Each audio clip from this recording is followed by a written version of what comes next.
We joined the company at the exact same time. We went through the same onboarding and we do the same tasks, but while they effortlessly master every new assignment, I feel like I'm constantly playing catch-up. Why is there such a massive gap? This is one of the most common anxieties in the professional world, and almost everyone defaults to blaming their raw intelligence. Am I just a slow learner? Or are some people just born with better business acumen? But is it really a matter of innate intellect? I really put in the hours. I take meticulous notes, review my mistakes, and try to over-prepare for everything to avoid errors. Yet my peer is already being trusted with high-impact projects, while I'm stuck on the basics. What am I missing? This is the paradox of professional growth. High performers aren't necessarily the ones with the most historical experience or the highest IQ. The differentiator is how they process new, ambiguous situations. Think about it. Why do two professionals exposed to the exact same failure walk away with entirely different outcomes? Why does one turn that failure into a stepping stone for leadership, while the other gets trapped in a cycle of repeating the same mistake? Is it luck? Is it effort? Or is the way they approach learning itself fundamentally distinct? An entirely different approach to learning? Is there an organizational framework for this?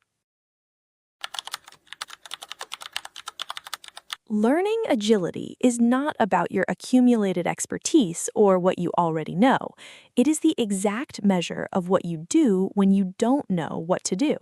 It's the capability to extract insights from the unknown and pivot rapidly. Agile learners don't view feedback as a report card on their worth. They view it simply as free data. They don't hide their stumbles. They study them, adapt their approach, and intentionally test a slightly adjusted strategy in the next iteration.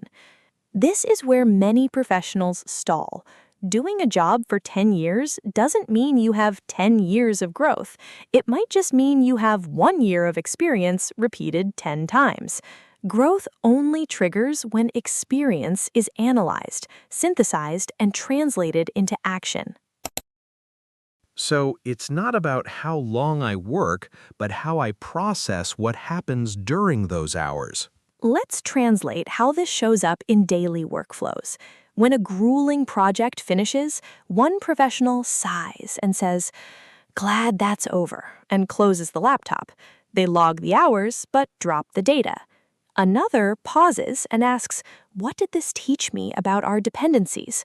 What will I do differently next quarter?" They both endured the same painful project, but only one walked away with upgraded professional asset currency. That difference, compounding over years, creates an unbridgeable growth gap. How can I start shifting my framework to build this learning agility? To shift from insight to action, don't look for complex strategies. At the end of every day, run your experiences through these two growth prompts. 1. The extraction. What is the single most valuable data point or lesson I acquired today? 2. The application. How exactly will I alter my behavior or setup when a similar situation arises? When you turn these prompts into a daily ritual, experience ceases to be just a passage of time. It becomes your fuel. Learning agility proves that your growth velocity isn't fixed by genetic intelligence. It is determined by how cleanly you recycle your raw experience into actionable wisdom. Stop blaming your capacity. Start rewriting your learning loop. Until next time, keep working on your structure.